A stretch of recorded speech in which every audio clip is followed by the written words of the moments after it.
Hello guys, today we're going to move on. We're going to do a notes video, and I apologize. This ain't a fun one. I was hoping to do this one in person, but Snow has different ideas. This is one that it's going to take us a little bit of time to get, and we're going to learn the basics today and then add a level to it the next time I see you, which is hopefully tomorrow. In my regular econ classes, this takes about 2 days to teach. I'm hoping it takes about a day and a half, maybe even less for you guys. This is topic 1.3. It's comparative advantage, which is what we're going to focus on right now.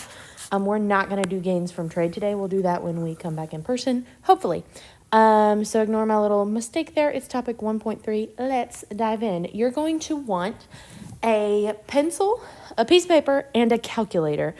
In class, we're going to be using really basic calculators because on the AP exam, you'll be allowed a 4-function calculator, not a fancy graphing calculator. So if you have a fancy graphing calculator, just don't use the extra functions. Just pretend all it has is addition, subtraction, multiplication, and division, because that's like basically all you can do on the calculator on the real AP exam.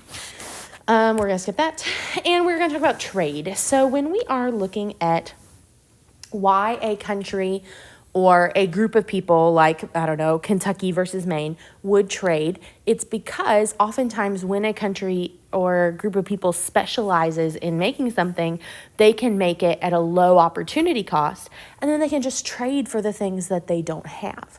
Now, some countries or producers, like when you look at their numbers, when you look at how much they can make, they might have an absolute advantage, which is what I'm looking at over here. And so basically it's you just like look at the math and you decide, okay, based on this math, based on these numbers, who can make the most stuff. So I remember this by thinking absolute advantage questions require absolutely no math. You literally just read it. So let's take a look at an output version of this. Output means how much is being produced in a country. So in this scenario, I'm comparing me to Miss Vassar. In terms of output, Miss K can grade 70 papers. Miss V can grade 55 papers. So who has the absolute advantage? It requires absolutely no math for you to see that Miss K is the winner right here. Miss K can grade 70. Why? And if you were to be asked to explain why, you would say because Miss K's 70 papers is greater than Miss Vassar's 55. Pretty simple. Okay. Now, input is a little bit different. Input is, well, how much effort does it take to go into making something? We don't want to spend a lot of time, energy, and resources making things. We want to make things quickly and efficiently. So in this case, we're looking for the smaller number. So it takes Miss K 11 minutes to jog a mile. That's hilarious. It would take me like forever to jog a mile. It takes Miss V 9 minutes, which is probably pretty accurate. She's a good runner. So who has the absolute advantage? We're not looking for the big numbers. We're looking for the small numbers because we want this mile to take as little amount of time as possible. So the winner here, the absolute advantage would be Miss V because 9 minutes is less than the 11 minutes it takes Miss Keller. So just a little trick. Absolute advantage requires absolutely no math. That's the easy part of today. Sorry, it gets worse from here. Comparative advantage is where we have to do math. So comparative advantage is we have to look at the per unit opportunity cost. So here's what that means. It requires a calculation to find out if every amount of bourbon that Kentucky makes would cost them how many lobsters they can't make. Who has the lowest opportunity cost for making bourbon should make the bourbon. Who has the lowest opportunity cost for lobsters should make lobsters. So I made this as a silly example because obviously we know who should make bourbon, who should make lobsters. In this little example right here, if one place is going to make bourbon, it should probably be Kentucky. Now let's talk about why.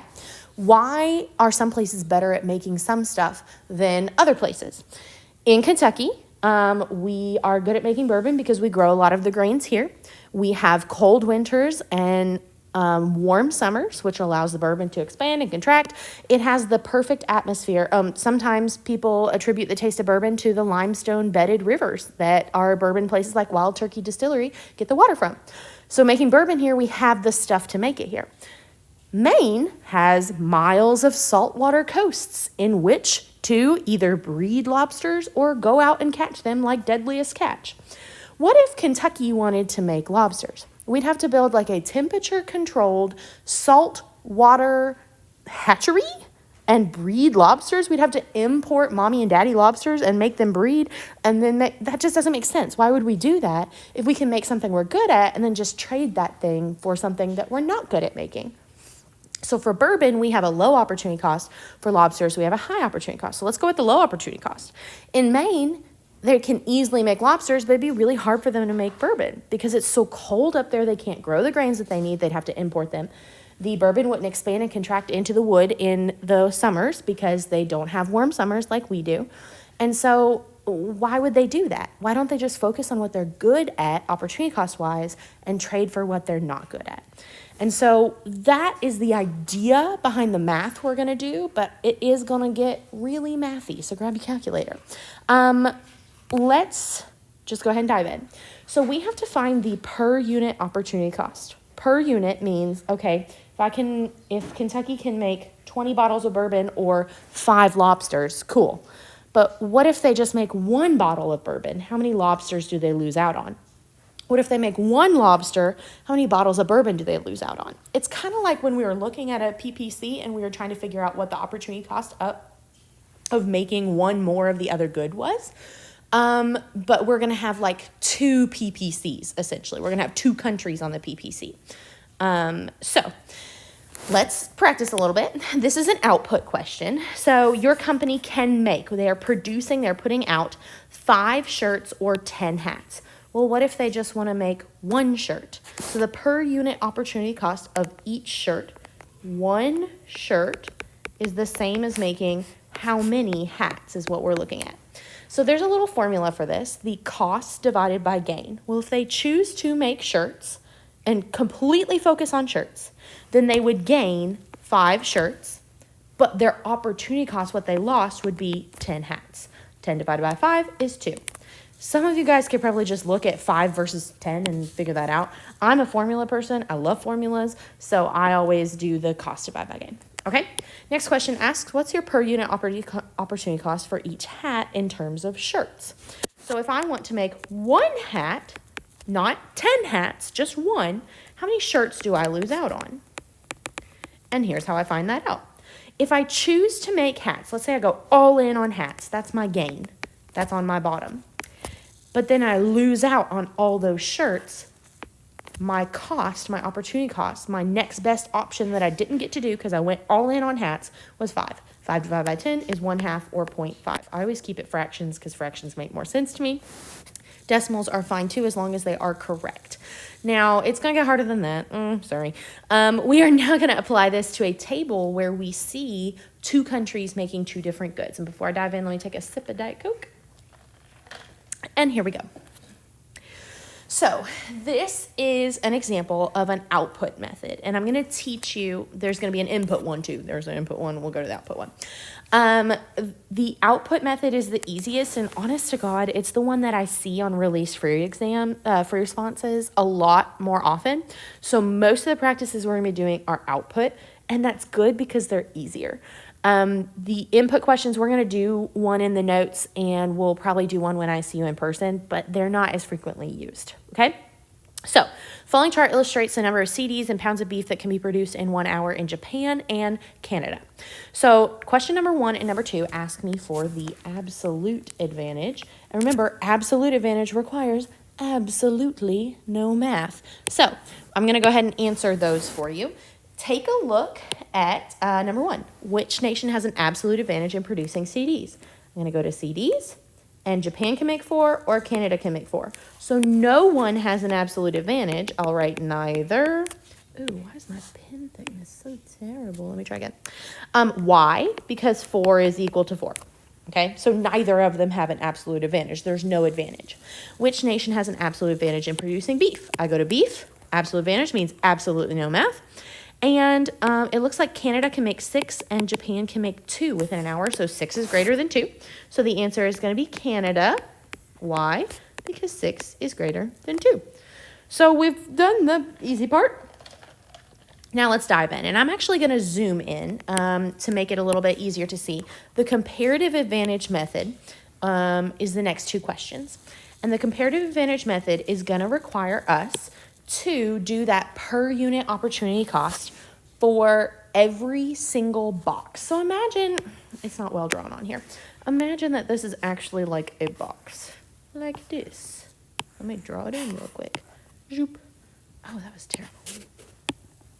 Yeah, imagine there's a box around these things. And basically that little formula I taught you, cost divided by gain, for output is going to go in every single one of these. So what this table is telling us is Japan can make 4 CDs or 2 beef. They can't make 4 and 2. They have to choose because they don't have enough time, energy, resources, employees to make all that stuff. So if they go all in on CDs, they have 0 beef. If they go all in on beef, then they have 0 CDs. But what if they make 1 CD? How much beef are they giving up? What if they make 2 beef? How much CDs are they giving up? And so this is, the little trick here is called the OOO method, because this is an output question. How much can be made? And we want it to be a big number. So output means, OOO means output, other, over. I did that backwards. It's supposed to be output, over, other. Oh, well, you'll get the gist. So basically output means we take the other one and we put it over top, and that will get us our answer. So in this box, essentially we have 4 CDs being made. That's the gain, right? Then we take the other and we put it over top.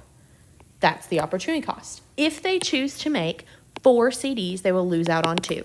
So for output questions, the other one goes over. That's just like a little trick. It's not going to be like on the AP exam, what method should we use? OOO. It's just a way to keep it in your mind. So you can tell this is not a simplified fraction. So I'm going to simplify that. 2 over 4 is actually 1/2. So what have we just figured out?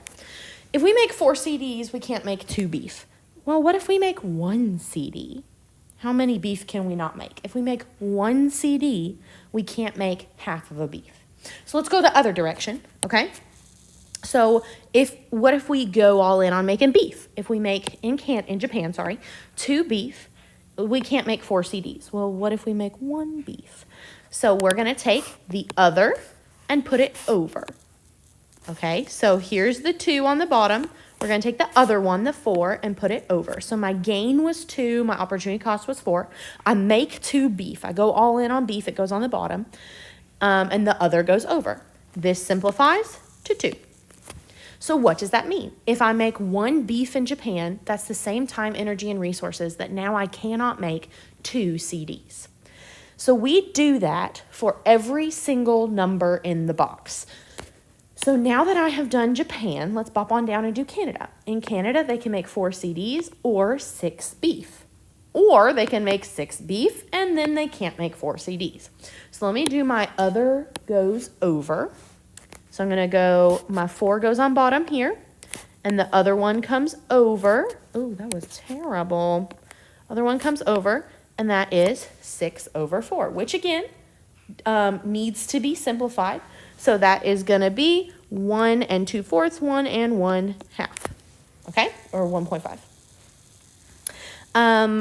Then I have to do it the opposite way.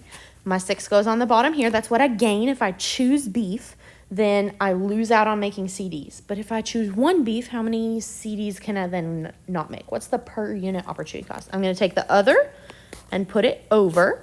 So the 4 goes over the 6 in this case. And that will end up being 2/3. Okay, let me show you something that hopefully you have caught on to. In each row, the answers are going to be reciprocal. This is 1 over 2. This is 2 over 1. This is 6 over 4. This is 4 over 6. So we have now figured out the per unit opportunity cost. So if you were to be asked, say on this Google form, what the per unit opportunity cost is for Japan making CDs, or a CD in Japan, you would go to Japan, CD, part of the box, and find that number that you found. 1 CD is equal to half of a beef. If you were to be asked, what's the per unit opportunity cost for beef in Canada? You would go to Canada, beef, and say 1 beef is equal to 2/3 of a CD. The per unit opportunity cost is asking you, what did you lose out on the other good? So you go to the good that they ask you and then you look in that box. I know that's super confusing. Now we're not done because we still don't know who had a comparative advantage. Who can produce, this question is saying, who can produce CDs for a lower opportunity cost? This question is asking who can produce beef for a lower opportunity cost. So we're going to zoom back in and we're going to decide Japan can make 1 CD, but they lose out on half of a beef. Canada can make 1 CD and lose out on 1.5. We don't want to lose out on something. We want to attain things. I know that sounds stupid. We want to have a low opportunity cost. This is an output question. We want a lower opportunity cost. So I am going to highlight this one because 1/2 is less than 1 1/2. I should have used less confusing numbers. That was on me. So I'm going to go down here and teach you how to answer this. Who has the comparative advantage? Well, I highlighted Japan has comparative advantage in CDs. Why? Because for every 1 CD made,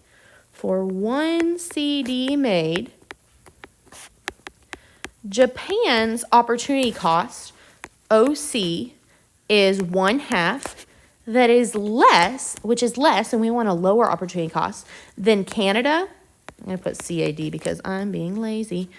CA. Their opportunity cost, gosh darn. Opportunity cost is 1.5. We want a lower opportunity cost. We want the smaller number. Let's do beef. So we take a look at beef, and we see if Japan makes 1 beef, they lose out on 2 CDs. And if Canada makes 1 beef, they lose out on 2/3 CDs. We want to lose out on less. So I'm going to highlight this one, meaning that Canada should make beef. That means they have the comparative advantage. They have the lowest opportunity cost. So who has a comparative advantage? Canada. Because 1 beef made in Canada, their opportunity cost is 2/3, which is less than the Japan opportunity cost, I'm running out of room, which was 2. And there's lots of different ways to write it. That's just like a quick way that I write it out. We'll do some more examples here in a second. All right, so should Japan specialize in CDs or beef? Let's go to the chart. Japan, we highlighted CDs. Good job, Japan, CDs. Should Canada specialize in CDs or beef? Canada, we highlighted beef. Good job, Canada. So those questions are just, can you read the chart that you just did? It's always going to be opposite, like crisscross. It's always going to be this is the answer or this is the answer. So that's the output method. The output method is other goes over the other one. Gosh, all right, let's move on. Let's do it all again, but make it harder. This is the input method. So input means how much time, energy, and resources went into it, and we want this number to be small. So the following chart illustrates the number of hours it takes to produce 1 loaf of bread and 1 bushel of corn. We want it to be a small number of hours. We don't want bread and corn to take us a long, long time. We want it to take a small amount of time.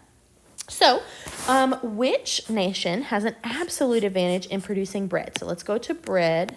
Actually, let me make my little chart real quick. Sorry. It really bothers me when they don't come like pre-made in the boxes because I like boxes. They make more sense in my head. All right, sorry, there it is. So which nation has an absolute advantage? Let's do absolute advantage because it's so easy. Take a look at bread. Remember, this is the number of hours. Don't ever skip the instructions in AP Macro. You need to read the instructions because if you had just gone like, oh, the United States make 4 bread and 2 corn. Bread, yeah. This isn't how much bread and corn they can make. It's the number of hours. I'm even going to write a reminder to myself over to the side so that I don't forget that because I don't want to start doing output and it be wrong because we are looking at the number of hours. If you needed to write like hours really small in every box, you could do that too. So let's take a look at absolute advantage. Let's take a look at bread. God, I hate when they do this. I hate when they're the same. The United States, it takes 4 hours to make bread. France, it takes 4 hours. Wait, are these the same numbers as last time? They are, but this is an input, so it's going to be a little bit different. So who has the absolute advantage in making bread? The answer is no one. Neither. Why? Because 4 hours is equal to 4 hours. No one has an advantage. Okay. Which nation has an absolute advantage in making corn? Let's go to corn. The United States, it takes them 2 hours to create a bushel of corn. In France, it takes them 6. We want 2. 2 is smaller. So the U.S., because 2 hours is less than 6 hours. Yay. You just have to keep in mind, input. We want a small number of hours for input. All right, let's get to the hard stuff. Comparative advantage. So in this instance, we are finding out, okay, I can make bread in 4 hours or corn in 2 hours. But what if I just spend 1 hour making bread? How much corn? What if I just spend 1 hour making corn? How much am I losing out on bread? It gets really sloppy and confusing. But the little like acronym here is the IOU method. Input, the other goes under. So last time we took the 2 and we put it on top over here and made a little fraction. This time we're going to take the 2 and zoom it to the bottom and make a little fraction. So I'm going to write it out to the side. So the United States can make bread in 4 hours. In this instance, for input, the other goes under. So I'm going to move it over here and put it under. So my answer, and I'm running out of room, 4 over 2 is 2. So that's my per unit opportunity cost. Basically, like 1 hour of bread is equal to 2 hours of corn. Sorry, that was my Diet Coke. All right, then we're going to bop on over to here, and we're going to go the opposite way. So other goes under. My 2 is in the box. I'm going to move it over here. My 4 is right here. So this is 1/2. So 1 hour of bread is equal to like a half hour of corn. I know that sounds dumb, but that's what it is.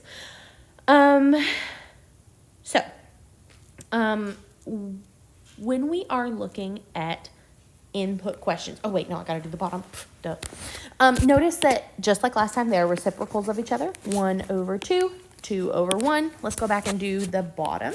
So in this case, we take this number and it goes under. I'm even gonna just do it this way. 4 over 6, which we know to be 2/3. And then I'm gonna take this one and I'm gonna go under over here, 6 over 4, which we know to be 1 1/2. 1 1/2, or 1.5.